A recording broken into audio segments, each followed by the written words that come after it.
ಕೊಲೆ ಕೇಸ್ನಲ್ಲಿ ಜೈಲು ಸೇರಿರುವಂತಹ ನಟ ದರ್ಶನ್ ಪ್ರಕರಣದ ತನಿಖೆ ಕೊನೆ ಘಟ್ಟಕ್ಕೆ ಬಂದು ತಲುಪಿದೆ. ತಿಂಗಳ ಒಳಗೆ ಚಾರ್ಜ್ ಶೀಟ್ ಸಲ್ಲಿಕೆ ಮಾಡೋದಕ್ಕೆ ಪೊಲೀಸರು ಮುಂದಾಗಿದ್ದಾರೆ.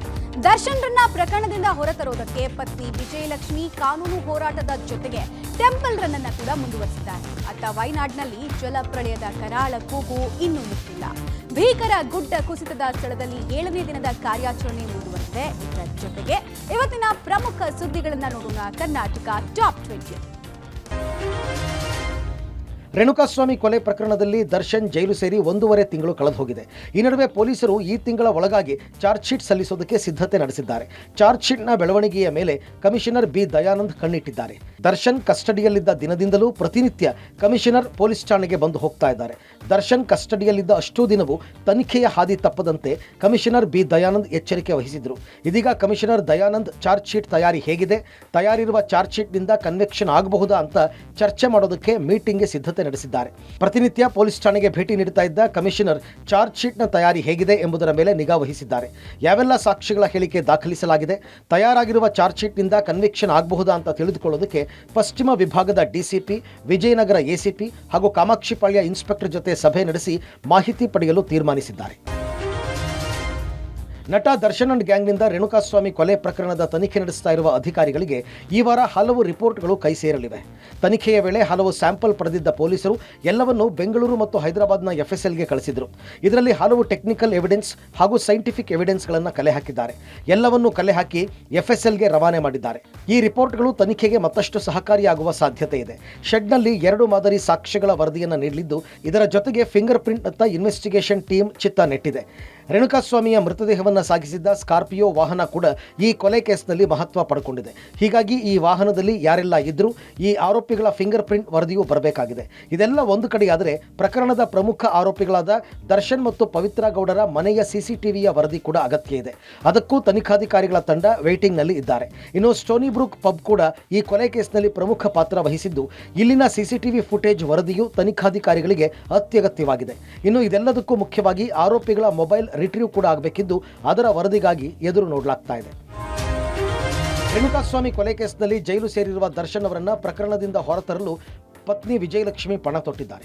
ಒಂದು ಕಡೆ ಕಾನೂನು ಹೋರಾಟ ಮುಂದುವರಿಸಿರುವ ವಿಜಯಲಕ್ಷ್ಮಿ, ಇನ್ನೊಂದು ಕಡೆ ಟೆಂಪಲ್ ರನ್ ಮುಂದುವರಿಸಿದ್ದಾರೆ. ಪತಿ ದರ್ಶನ್ ಆದಷ್ಟು ಬೇಗ ರೇಣುಕಾಸ್ವಾಮಿ ಕೊಲೆ ಕೇಸ್ನಿಂದ ಹೊರಗೆ ಬರಬೇಕು, ಜಾಮೀನು ಸಿಗಬೇಕು ಅಂತ ವಿಜಯಲಕ್ಷ್ಮಿ ದೇವರ ಮೊರೆ ಹೋಗಿದ್ದಾರೆ. ಕಳೆದ ವಾರವಷ್ಟೇ ವಿಜಯಲಕ್ಷ್ಮಿ ಕೊಲ್ಲೂರು ಮೂಕಾಂಬಿಕಾ ದೇವಿಗೆ ನವಚಂಡಿಕಾ ಯಾಗ ವಿಶೇಷ ಪೂಜೆ ಸಲ್ಲಿಸಿದ್ದ ವಿಜಯಲಕ್ಷ್ಮಿ ನಿನ್ನೆ ದರ್ಶನ್ ತೂಗುದೀಪ ಹೆಸರಿನಲ್ಲಿ ಬನಶಂಕರಿ ದೇವಿಗೆ ಸಂಕಲ್ಪ ಮಾಡಿಸಿದ್ದಾರೆ. ಬನಶಂಕರಿ ದೇವಾಲಯದಲ್ಲಿ ನಿನ್ನೆ ಭೀಮನ ಅಮಾವಾಸ್ಯೆ ಹಿನ್ನೆಲೆಯಲ್ಲಿ ವಿಶೇಷ ಪೂಜೆ ಸಲ್ಲಿಸಿ ಇಷ್ಟಾರ್ಥ ಸಿದ್ಧಿಗೆ ಪ್ರಾರ್ಥಿಸಿದ್ದಾರೆ. ಪತಿ ದರ್ಶನ್ ಆದಷ್ಟು ಬೇಗ ಈ ಪ್ರಕರಣದಿಂದ ಹೊರಬರಬೇಕು ಅಂತ ಪೂಜೆ ನೆರವೇರಿಸಿದ್ದಾರೆ. ರೇಣುಕಾಸ್ವಾಮಿ ಕೊಲೆ ಕೇಸ್ ದರ್ಶನ್ ಹಾಗೂ ಪವಿತ್ರ ಗೌಡ ಪ್ರಮುಖ ಸಾಕ್ಷ್ಯಗಳು ಲಭ್ಯವಾಗಿದೆ. ಆರೋಪಿಗಳಾದ ದರ್ಶನ್ ಹಾಗೂ ಪವಿತ್ರ ಗೌಡ ಮನೆ CCTVಯಲ್ಲಿ ಬಯಲಾಯಿತು ಆರೋಪಿಗಳ ಅಸಲಿಯತ್ತು. CCTV ವಿಜುವಲ್ಸ್ ಡಿಲೀಟ್ ಮಾಡಿ ಬಚಾವಾಗೋದಕ್ಕೆ ಹೋಗಿದ್ದ ದರ್ಶನ್ ಅಂಡ್ ಪವಿತ್ರಾಗೆ ಪೊಲೀಸರು ಶಾಕ್ ಕೊಟ್ಟಿದ್ದಾರೆ. ದರ್ಶನ್ ಅಂಡ್ ಪವಿತ್ರ ಮನೆಯಲ್ಲಿ CCTV ವಿಜುವಲ್ಸ್ ಅನ್ನು ಡಿಲೀಟ್ ಮಾಡಿದ್ದನ್ನು ರಿಟ್ರೀವ್ ಮಾಡಿರುವ ಪೊಲೀಸರು ರೇಣುಕಾಸ್ವಾಮಿ ಕೊಲೆಯಾದ ಬಳಿಕ ಆರೋಪಿಗಳು ಓಡಾಟ ಮಾಡಿರುವ ದೃಶ್ಯಾವಳಿಗಳು ಲಭ್ಯವಾಗಿದೆ. ಘಟನೆ ನಡೆದ ದಿನ ಕಾರುಗಳಲ್ಲಿ ಆರೋಪಿಗಳು 2 ಮನೆಗಳ ಮುಂದೆ ಅತಿಯಾಗಿ ಓಡಾಡಿರುವ ದೃಶ್ಯಗಳು ಲಭ್ಯವಾಗಿದೆ. CCTV ದೃಶ್ಯಾವಳಿಗಳು ಡಿಲೀಟ್ ಮಾಡಿದ್ರೆ ಎಲ್ಲ ಮರೆಮಾಚಬಹುದು ಅಂತ ಅಂದ್ಕೊಂಡಿದ್ದ ದರ್ಶನ್ ಅಂಡ್ ಪವಿತ್ರ ಗೌಡಗೆ ಪೊಲೀಸರು ಟಕ್ಕರ್ ಕೊಟ್ಟಿದ್ದಾರೆ. ಆರೋಪಿಗಳು ಬಾಡಿ ಸಾಗಾಟ ಮಾಡೋದಕ್ಕೆ ಬಳಸಿದ್ದ ವಾಹನದ ದೃಶ್ಯಾವಳಿಗಳು CC ಫುಟೇಜ್ನಲ್ಲಿ ಲಭ್ಯವಾಗಿದೆ. ಸದ್ಯ ದರ್ಶನ್ ಮನೆ ಹಾಗೂ ಪವಿತ್ರ ಗೌಡ ಮನೆಯ CCTVಯಲ್ಲಿ ದೃಶ್ಯಾವಳಿಗಳು ರಿಟ್ರೀವ್ ಆಗಿದ್ದು, ದರ್ಶನ್ ಅಂಡ್ ಪವಿತ್ರ ಮನೆ CCTVಯಲ್ಲಿ ಸಿಕ್ಕಿರುವ ದೃಶ್ಯಗಳನ್ನು ಪ್ರಮುಖ ಸಾಕ್ಷ್ಯಗಳನ್ನಾಗಿ ಪರಿಗಣಿಸಲಾಗುತ್ತೆ. ಚಾರ್ಜ್ ಶೀಟ್ನಲ್ಲಿ CCTV ದೃಶ್ಯಗಳನ್ನು ಕೂಡ ಪೊಲೀಸರು ಪ್ರಮುಖ ಸಾಕ್ಷ್ಯ ಮಾಡಲು ಸಿದ್ಧತೆ ಮಾಡಿಕೊಂಡಿದ್ದಾರೆ. ಕೇರಳದ ವಯನಾಡಿನಲ್ಲಿ ಭೀಕರ ಗುಡ್ಡ ಕುಸಿತ ದುರಂತ ಇಂದು 7ನೇ ದಿನಕ್ಕೆ ಕಾಲಿಟ್ಟಿದೆ. ಭೂಕುಸಿತದಲ್ಲಿ ಈವರೆಗೂ 400ಕ್ಕೂ ಹೆಚ್ಚು ಮಂದಿ ಸಾವನ್ನಪ್ಪಿದ್ದಾರೆ. 250ಕ್ಕೂ ಹೆಚ್ಚು ಜನರು ಕಣ್ಮರೆಯಾಗಿದ್ದಾರೆ. ಮುಂಡಕ್ಕೈ ಹಾಗೂ ಚೂರಲ್ಮಲದಲ್ಲಿ ಇಂದು ಕೂಡ ಶೋಧ ಕಾರ್ಯ ಮುಂದುವರೆದಿದೆ. NDRF, SDRF, ಅಗ್ನಿಶಾಮಕ ದಳ, ಸ್ವಯಂ ಸೇವಕರು ಸೇರಿದಂತೆ 2,000ಕ್ಕೂ ಹೆಚ್ಚು ಜನರ ತಂಡ ಶೋಧ ಕಾರ್ಯ ನಡೆಸ್ತಾ ಇದ್ದಾರೆ. ಚಲಿಯಾರ್ ನದಿ ಹರಿದಾಡುವ ವಯನಾಡು, ಮಾಲಾಪುರಂ ಮತ್ತು ಕೊಯ್ಕೋಡ್ ಜಿಲ್ಲೆಗಳಲ್ಲೂ ಮೃತದೇಹಗಳಿಗಾಗಿ ಶೋಧ ಕಾರ್ಯ ನಡೆಸೋದಕ್ಕೆ NDRF ತಂಡ ಹಾಗೂ ಪೊಲೀಸರ ತಂಡ ಮುಂದಾಗಿದೆ. ಬಂದಿದೆ. ಆದರೆ ಈವರೆಗೂ ಕಾಣೆಯಾದವರ ಬಗ್ಗೆ ಸ್ಪಷ್ಟ ಮಾಹಿತಿ ಸಿಕ್ಕಿಲ್ಲ. ಭೂಕುಸಿತ ಜಾಗದ ಮನೆಗಳಲ್ಲಿ ಕಳ್ಳತನ ಮಾಡ್ತಾ ಇದ್ದಾರೆ ಎನ್ನುವ ಆರೋಪ ಕೇಳಿಬಂದಿದೆ. ಹೀಗಾಗಿ ಭೂಕುಸಿತದ ಸ್ಥಳಗಳಲ್ಲಿ ಜನರ ಓಡಾಟಕ್ಕೆ ನಿರ್ಬಂಧ ಹೇರಲಾಗಿದೆ. ಸೇನೆ ನಿರ್ಮಿಸಿರುವ ಬೈಲಿ ಸೇತುವೆ ಮೇಲೆ ಓಡಾಡೋದಕ್ಕೆ ಬೆಳಗ್ಗೆ 6 ಗಂಟೆಯಿಂದ ರಾತ್ರಿ 9 ಗಂಟೆವರೆಗೂ ಮಾತ್ರ ಸಮಯಾವಕಾಶ ನಿಗದಿ ಮಾಡಲಾಗಿದೆ. ಮೃತದೇಹಗಳ ಪತ್ತೆಗೆ ವಿಶೇಷ ಡ್ರೋನ್ಗಳನ್ನು ಬಳಸಲಾಗ್ತಾ ಇದ್ದು, ಈ ಡ್ರೋನ್ಗಳು ಮೃತದೇಹಗಳು ಇರುವ ಸ್ಥಳಗಳನ್ನು ಪತ್ತೆ ಮಾಡಲಿವೆ. ಬಳಿಕ ಸೈನಿಕರು ಹಾಗೂ ಸ್ವಯಂ ಸೇವಕರು ಆ ಜಾಗಗಳಲ್ಲಿ ಹುಡುಕಾಟ ನಡೆಸಲಿದ್ದಾರೆ. ಕೇರಳದಲ್ಲಿ ನಡೆದ ಭೂಕುಸಿತದ ಭೀಕರತೆಯ ಬಗ್ಗೆ ಕೇರಳ ಮೂಲದ ಕನ್ನಡಿಗ ದಂಪತಿ ಬಿಚ್ಚಿಟ್ಟಿದ್ದಾರೆ. ಸಾಯೋವರೆಗೂ ಕೂಡ ಗುಡ್ಡ ಕುಸಿತದ ಶಬ್ದ ಕಿವಿಯಿಂದ ಹೋಗಲ್ಲ, 1 ವಾರದಿಂದ ನಿದ್ರೆ ಬರ್ತಾ ಇಲ್ಲ, ನಮ್ಮ ಮಕ್ಕಳಿಗೆ ಓದೋದಕ್ಕೆ ಕೂಡ ಸಮಸ್ಯೆ ಆಗ್ತಾ ಇದೆ ಅಂತ ಅಳಲು ತೋಡಿಕೊಂಡಿದ್ದಾರೆ. ಭೂಕಂಪದ ರೀತಿ ಶಬ್ದ ಬಂದಿತ್ತು, ಕರೆಂಟ್ ಕೂಡ ಇರಲಿಲ್ಲ, ಮಣ್ಣೊಳಗೆ ಬಿದ್ದಿದ್ದ 4 ಜನರನ್ನು ರಕ್ಷಿಸಿ ಸ್ನಾನ ಮಾಡಿಸಿದ್ವಿ, ಬೆಡ್ಶೀಟ್ ತೆಗೆದುಕೊಂಡು ಹೋಗಿ ಮಹಿಳೆಯನ್ನ ರಕ್ಷಿಸಿದ್ವಿ. ಭೂಕುಸಿತದ ವೇಳೆ ನಾವು ಬದುಕಬೇಕಾ ಅಥವಾ ಬೇರೆಯವರನ್ನ ರಕ್ಷಿಸಬೇಕಾ ಅಂತ ತೋಚದೆ ಓಡಿ ಹೋದ್ವಿ ಅಂತ ಹೇಳಿದ್ದಾರೆ. ಸೌಂಡು ನಮ್ಮ ಸಾಯೋ ಗಂಟ ಸೌಂಡು ನಮ್ಮ ಕಿವಿಯಿಂದ ಹೋಗಲ್ಲ, ಅಷ್ಟೊಂದು ಸೌಂಡು ನಮ್ಗೆ ಬಂದದು. ಆಗಲೇ ಈಗಲೂ ಒಂದು ಗಾಳಾಸ್ ಬಿದ್ದರೂ ಆ ಸೌಂಡೇ ನಮಗೆ ಕೇಳಿಸ್ತಾ ಇರೋದು. ನಿದ್ದೆ ಮಾಡಿ ನಾವು 1 ವಾರ ಆಯಿತು, 1 ವಾರದಿಂದ ನಿದ್ದೆ ಬರ್ತಾ ಇಲ್ಲ. ನಾಮಂತಲ್ಲ ಎಲ್ಲರೂ ಆಧಾರ್ ಗೀಧಾರ್ ಮಾಡಬೇಕು. ನನ್ನ ಮಕ್ಕಳಿಗೆ ಓದ್ತಾವ, ನಾನು ಆಧಾರ್ ಮಾಡಿಸ್ರೆ ಅಲ್ಲಿ ನನ್ನ ಮಕ್ಕಳಿಗೆ ಇಲ್ಲಿ ಓದೋಕ್ಕಾಗಲ್ಲ. ಅಲ್ಲೂ ಇಲ್ಲ ಇಲ್ಲೂ ಇಲ್ದಾಗ ನಿಂತೀನಿ ನಾನು. ಈ ಭೂಕಂಪ ಆ ರೀತಿ ಆಯಿತು ಅನ್ನೋ ಒಂದು ರೀತಿಲಿ ಸೌಂಡು ಕಿವಿ ಕೇಳಿಸಲ್ಲ, ಏನಿಲ್ಲ. ಜೀವ ಬದುಕಿಸ್ಕೊಂಡು ಮೇಲ್ಗಡೆ ಬಂದರು. ಬಂದಂಥ 4 ಜನನ ನಮ್ಮ ಮನೆಗಳ ಒಳಗಡೆ ಕರ್ಕೊಂಡೋಗಿ ಅವ್ರಿಗೆ ಬಿಸಿನೀರು ಸ್ನಾನ ಮಾಡಿಸಿ ಟೀ ಎಲ್ಲ ಮಾಡಿ ಕೊಟ್ಟು ಅವ್ರಿಗೆ ಇರಿ ಅಂತಂದು. ಇನ್ನೊಬ್ಬರು ಕೆಲವೊಬ್ರು ಲೇಡೀಸು ಹೇಳೋದಕ್ಕೆ ಆಗಲ್ಲ, ಏನೋ ಅವ್ರಿಗೆ ನಡೆ ಪ್ರೆಷರ್ ಎಂದೂ ಆಗೈತೆ. ಆಗ ನಾವು ಇದ್ದಂಥ ಬೆಡ್ಶೀಟ್ ತೊಗೊಂಡು ಮನೆಯಿಂದ ಬೆಡ್ಶೀಟ್ ತೊಗೊಂಡೋಗಿ ಅವ್ರು 4 ಜನ ನಾವು ಹೋಗಿ ಅವ್ರನ್ನ ಕರ್ಕೊಂಡು ಬಂದ್ವಿ. ಈ 2ನೇದು ಬರುವಾಗ ಇವನ್ ಜೀವ ರಕ್ಷಿಸುವ, ನಾವು ಜೀವಂತವಾಗಿರೋ ಮತ್ತು ಏನೂ ತೋರಲಿಲ್ಲ. ಸಿಕ್ಕದ ಕಡೆಗೆ ನಾವೆಲ್ಲ ಓಡ್ಬಿಡು. ಕೇರಳದ ವಯನಾಡಿನಲ್ಲಿ 7ನೇ ದಿನದ ಕಾರ್ಯಾಚರಣೆ ಬಿರುಸು ಪಡ್ಕೊಂಡಿದೆ. ಈಗಾಗಲೇ ಗುಡ್ಡ ಕುಸಿತ ಸಂಭವಿಸಿ 1 ವಾರವಾಯಿತು. ಆದರೂ ಕೂಡ ಡೆಡ್ ಬಾಡಿ ಸರ್ಚಿಂಗ್ ನಿಂತಿಲ್ಲ. ಜೆಸಿಬಿ ಮೂಲಕ ಕಲ್ಲುಗಳನ್ನು ಸರಿಸಿ ಶವಗಳನ್ನು ಹುಡುಕಲಾಗ್ತಾ ಇದೆ. NDRF ಮಿಲಿಟರಿ ಸೇನಾಪಡೆಗಳ ಜೊತೆಗೆ ಸ್ವಯಂ ಸೇವಕರು ಇಂದು ಕೂಡ ಕಾರ್ಯಾಚರಣೆಗೆ ಸಾಥ್ ಕೊಟ್ಟಿದ್ದಾರೆ. ಇನ್ನು ಪ್ರವಾಹದ ಕೆಸರಿನಲ್ಲಿ ಮನೆಯ ದಾಖಲಾತಿ ಪತ್ರಗಳು ಹಾಗೂ ಚಿನ್ನದ ಚೈನ್ಗಳು, ಮಾಂಗಲ್ಯದ ಸರಗಳು, ಓಲೆ, ಉಂಗುರುಗಳು ಕೆಸರಿನಡಿ ಹುದುಗಿ ಹೋಗಿವೆ. ಮೃತದೇಹಗಳ ಶೋಧ ಕಾರ್ಯದಲ್ಲಿದ್ದವರಿಗೆ ದಾಖಲಾತಿಗಳು ಸಿಕ್ಕಿದ್ದು ಸ್ವಯಂ ಸೇವಕ ತಂಡದ ಯುವಕರು ಪೊಲೀಸ್ ಅಧಿಕಾರಿಗಳಿಗೆ ಒಪ್ಪಿಸಿ ಪ್ರಾಮಾಣಿಕತೆ ಮೆರೆದಿದ್ದಾರೆ. ಈ ನಡುವೆ ಮೈಸೂರು ಜಿಲ್ಲಾಡಳಿತದಿಂದ ವಯನಾಡಿಗೆ ಸುಮಾರು 30 ಲಕ್ಷ ರೂಪಾಯಿ ಮೌಲ್ಯದ ವಿವಿಧ ಸಾಮಗ್ರಿಗಳನ್ನು ಮಿಲಿಟರಿ ಕ್ಯಾಂಪ್ಗೆ ರವಾನಿಸಲಾಗಿದೆ. ಚೂರಲ್ಮಲ ಹಾಗೂ ಮುಂಡಕೈನಲ್ಲಿ ಈಗಾಗಲೇ ಶವಗಳ ಹುಡುಕಾಟ ನಡೀತಾ ಇರ್ತಕ್ಕಂಥದ್ದು. ಈ ಶವಗಳ ಹುಡುಕಾಟದ ನಡುವೆ ಕೆಲವೊಂದು ಮನೆಯ ಡಾಕ್ಯುಮೆಂಟ್ಸ್ಗಳು ಕೂಡ ಪತ್ತೆಯಾಗಿರ್ತಕ್ಕಂಥದ್ದನ್ನು ನಾವು ಕಾಣ್ತಾ ಇದ್ದೀವಿ. ಇದೀಗ ಸ್ವಯಂ ಸೇವಕರು ಅದನ್ನು ಪತ್ತೆ ಹಚ್ಚಿರ್ತಕ್ಕಂಥದ್ದು.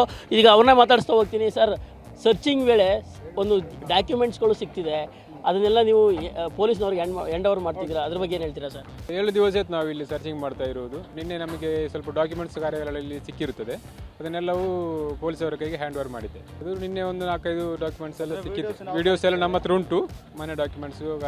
ಇಷ್ಟು ಸ್ವಯಂ ಸೇವಕರ ಮಾತುಗಳಾಗಿರ್ತಕ್ಕಂಥ ನಾವು ಕಾಣ್ತಾ ಇದ್ದೀವಿ. ಚಿನ್ನ ಈ ಥರ ಮತ್ತಿತರ ವಸ್ತುಗಳು ಸಿಕ್ಕಿದ್ರೆ ನಾವು ಅದನ್ನು ಪೊಲೀಸರಿಗೆ ಹ್ಯಾಂಡ್ ಓವರ್ ಮಾಡ್ತೀವಿ ಅನ್ನೋ ಒಂದು ಮಾತುಗಳನ್ನು ಕೂಡ ಹೇಳ್ತಾ ಇರ್ತಕ್ಕಂಥದ್ದು. ರಾಜ್ಯದಲ್ಲಿ ವರುಣನ ಅಬ್ಬರ ಕೊಂಚ ತಗ್ಗಿದೆ. ಮಳೆ ನಿಂತರೂ ಮಳೆಯ ಅವಾಂತರ ತಗ್ಗಿಲ್ಲ ಅನ್ನುವಂತೆ ಬೆಳಗಾವಿ ಜಿಲ್ಲೆಯ ಎಲ್ಲ ಡ್ಯಾಂಗಳು 90% ಭರ್ತಿಯಾಗಿವೆ. ಡ್ಯಾಂಗಳ ಭರ್ತಿಯಿಂದಾಗಿ ಬೆಳಗಾವಿ ಭಾಗದ ಜನರು ಪ್ರವಾಹ ಭೀತಿ ಎದುರಿಸ್ತಾ ಇದ್ದಾರೆ. ಜಿಲ್ಲೆಯ ರೈತರು, ನೆರೆ ಸಂತ್ರಸ್ತರ ಬದುಕು ಅತಂತ್ರವಾಗಿದೆ. ಇತ್ತ ಮಹಾರಾಷ್ಟ್ರ ಭಾಗದಲ್ಲಿ ಧಾರಾಕಾರ ಮಳೆಯಾಗ್ತಾ ಇದೆ. ಭಾರೀ ಮಳೆಯಿಂದಾಗಿ ಭೀಮಾ ನದಿ ಪಾತ್ರದಲ್ಲಿ ಆತಂಕ ಶುರುವಾಗಿದೆ. ವಿಜಯಪುರ ಜಿಲ್ಲೆ ಭೀಮಾ ನದಿ ಪಾತ್ರದಲ್ಲಿ ಜಿಲ್ಲಾಡಳಿತ ಹೈ ಅಲರ್ಟ್ ಘೋಷಿಸಿದೆ. ವೀರ ಜಲಾಶಯದಿಂದ 60,000 ಕ್ಯೂಸೆಕ್ ನೀರು ಭೀಮಾ ನದಿಗೆ ಬಿಡುಗಡೆ ಮಾಡಲಾಗಿದೆ. ಒಟ್ಟು 1,20,000 ಕ್ಯೂಸೆಕ್ ನೀರು ಭೀಮಾ ನದಿಗೆ ಬಿಡುಗಡೆಯಾಗಿದ್ದು, ಇದರಿಂದ ಜಿಲ್ಲೆಯ ಭೀಮಾ ನದಿ ಪಾತ್ರದ ಜನರಲ್ಲಿ ಪ್ರವಾಹದ ಆತಂಕ ಶುರುವಾಗಿದೆ. ಜಿಲ್ಲೆಯ ಚಡಚಣ, ಇಂಡಿ, ಅಲಮೇಲ ತಾಲೂಕಿನ ಜನರು ನೆರೆ ಭೀತಿ ಅನುಭವಿಸುವಂತಾಗಿದೆ. ಮಹಾರಾಷ್ಟ್ರದ ಉಜನಿ ಜಲಾಶಯದಿಂದ ಭೀಮಾ ನದಿಗೆ 81,000 ಕ್ಯೂಸೆಕ್ ನೀರು ಹರಿಬಿಟ್ಟ ಹಿನ್ನೆಲೆಯಲ್ಲಿ ಕಲಬುರಗಿ ಜನತೆಯು ಪ್ರವಾಹದ ಭೀತಿ ಅನುಭವಿಸ್ತಾ ಇದ್ದಾರೆ. ಕಲಬುರಗಿ ಜಿಲ್ಲೆಯ ಅಫಜಲ್ಪುರ, ಜೇವರ್ಗಿ, ಚಿತ್ತಾಪುರ ತಾಲೂಕಿನಲ್ಲಿ ಹರಿಯುವ ಭೀಮಾ ನದಿ ಪಾತ್ರದ ಜನರು ಎಚ್ಚರಿಕೆಯಿಂದ ಇರುವಂತೆ ಜಿಲ್ಲಾಡಳಿತ ಸೂಚಿಸಿದೆ.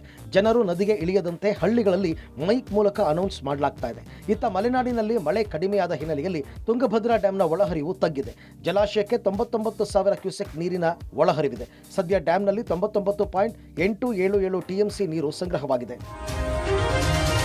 ಪಿಎಸ್ಐ ಪರಶುರಾಮ್ ನಿಗೂಢ ಸಾವು ಪ್ರಕರಣ ದಿನಕ್ಕೊಂದು ತಿರುವನ್ನ ಪಡೆದುಕೊಳ್ತಾ ಇದೆ. ಯಾದಗಿರಿ ಕಾಂಗ್ರೆಸ್ ಶಾಸಕ ಚೆನ್ನಾರೆಡ್ಡಿ ಹಾಗೂ ಆತನ ಪುತ್ರ ಪಂಪನಗೌಡಗೆ ಸರ್ಕಾರದಿಂದ ಶ್ರೀರಕ್ಷೆ ನೀಡಲಾಗ್ತಾ ಇದೆ ಅನ್ನೋ ಆರೋಪಗಳು ಕೇಳಿ ಬರ್ತಾ ಇದೆ. ಪ್ರಕರಣದ ತನಿಖೆಯನ್ನ ಸಿಐಡಿಗೆ ನೀಡಿ ಕೈ ತೊಳೆದುಕೊಂಡಿರುವ ಕಾಂಗ್ರೆಸ್ ಸರ್ಕಾರ ದೂರು ದಾಖಲಾಗಿ 2 ದಿನ ಕಳೆದರೂ ಎಸ್ಕೇಪ್ ಆದ ಅಪ್ಪ ಮಗನನ್ನ ಬಂಧಿಸಿಲ್ಲ. ನಿನ್ನೆ ಬೆಂಗಳೂರಿನಲ್ಲಿ ಸಿಎಂ ಭೇಟಿಯಾಗಿರೋ ಚೆನ್ನಾರೆಡ್ಡಿ ವಿವರಣೆಯನ್ನ ಕೊಟ್ಟಿದ್ದಾರೆ. ಪರಶುರಾಮ್ ನಿಗೂಢ ಸಾವು ಪ್ರಕರಣ ಕೈಗೆತ್ತಿಕೊಂಡಿರೋ ಸಿಐಡಿ ಪಿಎಸ್ಐ ಪರಶುರಾಮ್ ಮೊಬೈಲ್ ವಶಕ್ಕೆ ಪಡೆದು ಕಾಲ್ ರೆಕಾರ್ಡ್ ಪರಿಶೀಲನೆಗೆ ಮುಂದಾಗಿದೆ.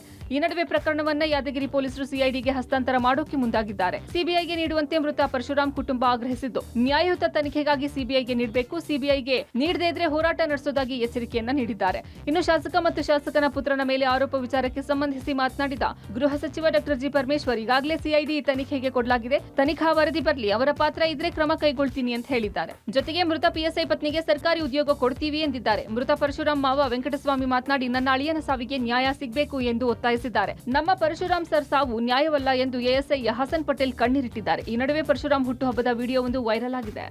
ಹೌದು, ಅವರು ಈಗ ನಾವು ಸಿಐಡಿ ಕೊಟ್ಟಿದ್ದೇವೆ, ಅದರ ತನಿಖೆ ಮಾಡ್ತಾರೆ. ಪೋಸ್ಟ್ಮಾರ್ಟಮ್ ರಿಪೋರ್ಟ್ ಕೂಡ ನಿರೀಕ್ಷೆ ಮಾಡ್ತಾ ಇದ್ದೀವಿ. ಅದು ಬಂದ ಮೇಲೆ ಗೊತ್ತಾಗುತ್ತೆ ಏನಕ್ಕೆ ಸತ್ತಿದ್ದಾರೆ ಅವರು ಅಂತ, ಮತ್ತು ಅವರ ಶ್ರೀಮತಿಯವರಿಗೆ ಕೆಲಸ ಕೊಡಬೇಕು ಅಂತ ಹೇಳಿ ನಾವು ತೀರ್ಮಾನ ಮಾಡಿದ್ದೇವೆ.